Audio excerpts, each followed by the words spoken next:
नमस्कार दोस्तों भारत सरकार डिजिटल के साथ साथ ये भी ध्यान देना चाहिए कि आप जो डिजिटल कर रहे हैं, उन्होंने स्पर्श लाया, स्पर्श का ऐप लाया, तो उसको अपडेट भी करना है। अगर उसको सही से समय पे अपडेट नहीं करेंगे, हाँ, किसी प्राइवेट कंपनी को ठेका दिया है तो नज़र भी तो रखनी है, क्योंकि इसमें तो आम आदमी परेशान हो रहा है। तो दोस्तों, ऐसे मेरे व्यूवर हैं, उनके दो क्वेश्चन है, तो पहले आप वो क्वेश्चन देखिए, और हो सकता है आपकी भी ऐसी प्रॉब्लम है तो आपको भी समाधान मिल जाएगा।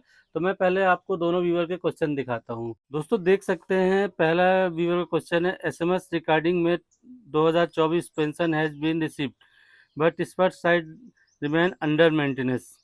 कि स्पर्श प्रोफाइल में पर्सनल डिटेल में डेट ऑफ बर्थ ब्लैंक दिखा रहा है, और मटेरियल स्टेटस में अनमैरिड लिखा है। क्या क्या क्या करें, इसके लिए डॉक्यूमेंट की आवश्यकता होगी। दोस्तों, आपने व्यूवर के दोनों क्वेश्चन देखे। चलिए, मैं पहले व्यूवर के क्वेश्चन है जो उसको एक्सप्लेन करता हूँ, और हो सकता है ये आपके साथ भी है।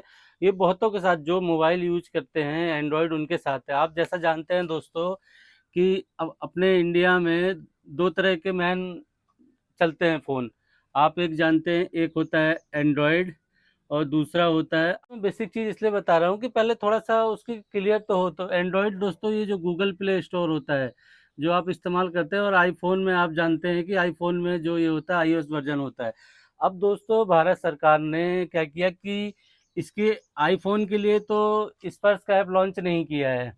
गूगल प्ले स्टोर के लिए दोस्तों स्पर्श का एक ऐप लॉन्च किया था, कि जिसमें आप अपनी पे स्लिप देख सकते हैं, और जो भी ट्रांजैक्शन होते हैं आप ऐप के थ्रू वो कर सकते हैं। लेकिन दोस्तों, ये अभी बंद चल रही है। और कब से बंद चल रही है दोस्तों, इसके कारण है। अगर स्पर्श का ऐप आ चुका है दोस्तों, इसको हर 3 महीने या 6 महीने में इसके जो बोलते हैं बग्स फिक्सेशन, आपने देखा होगा दोस्तों कि आप जो अगर मोबाइल इस्तेमाल करते हैं तो उसमें भी अपडेट आता है बार बार। और कोई सर्विस है तो अगर नई सर्विस डालनी है तो दोस्तों इसको अपडेट नहीं किए हैं। अब इस पे ध्यान नहीं दे रहे हैं दोस्तों। अगर ध्यान देना होता तो ये आईफोन पे भी लाते, तो इन्होंने नॉर्मल ला दिया सरकार ने कि हम डिजिटल किए दे रहे हैं। हमने डिफेंस के लिए एक ऐप ला दिया, एक स्पर्श पोर्टल ला दिया, जो आप साइट से खोलते हैं। तो दोस्तों, ऐसे व्यूवर परेशान हो रहे हैं। तो दोस्तों, इसका अभी क्या सॉल्यूशन है, ये कब तक ठीक होगी दोस्तों, क्या कह सकते हैं। आप जैसा जानते हैं कि जो अपनी पीसीडीए डिफेंस की जो वेबसाइट है, साइट है, वो करीबन दोस्तों मेरे नॉलेज में, अब ये मैं एग्जैक्ट तो नहीं बता सकता, मेरे को लग रहा है कम से कम ये 10 मंथ से बंद चल रही है। पहली तो ये देखिए दोस्तों कि बहुत सी अपडेट होना चाहिए, लेकिन अपडेट होता नहीं है। अब पीसीडी की साइट बंद चल रही है। दूसरा, लेबर ब्यूरो का है, उसमें आपके मंथ के आंकड़े नहीं आ रहे हैं। तीसरा हो गया आपका जो केएसबी की साइट है, ये भी 10 मई से दोस्तों बंद चल रही है। अब ये स्पर्श ऐप भी तो उसी के साथ ही है दोस्तों। तो देखिए दोस्तों, कर क्या सकते हैं अभी तो। एक्सपेक्ट देन ये सोच सकते हैं कि हाँ, अभी जो लोकसभा के इलेक्शन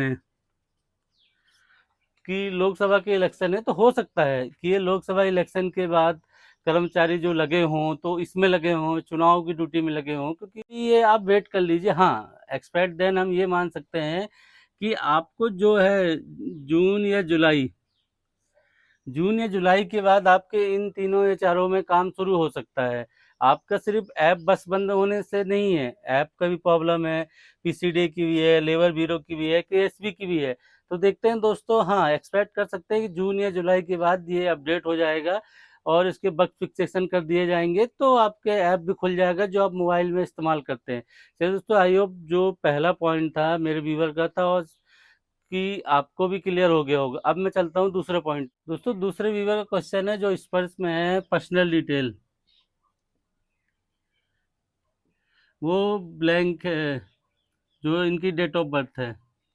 अब दोस्तों, डेट ऑफ बर्थ ब्लैंक होने के दो रीजन होते हैं।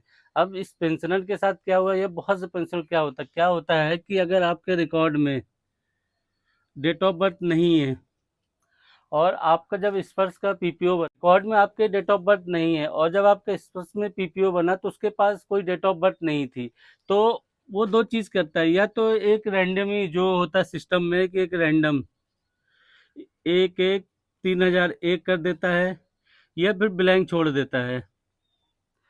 तो दोस्तों इसके लिए आपको डॉक्यूमेंट क्या है अपलोड करना है, आप जैसा जानते हैं नॉर्मल है, क्योंकि आपको स्पष्ट में दे रखा है आपकी डॉक्यूमेंट शीट के अनुसार। हाँ, अब इसमें दोस्तों प्रॉब्लम अलग अलग है। अगर जो सर्विस पेंशनर है उनके लिए अलग कंडीशन है और फैमिली पेंशन के लिए अलग है। तो दोस्तों इसमें आपको ये करना पड़ेगा, अगर आपकी डेट ऑफ बर्थ या ब्लैंक है या गलत छपी हुई है, तो आप अपने जिला सैनिक बोर्ड के थ्रू रिकॉर्ड को भिजवाइए, तो वो पीपीओ में अपडेट करेंगे। क्योंकि आपकी जो अगर आप सर्विस वाले करते हैं तो आपके पास 10th क्लास की मार्कशीट चाहिए।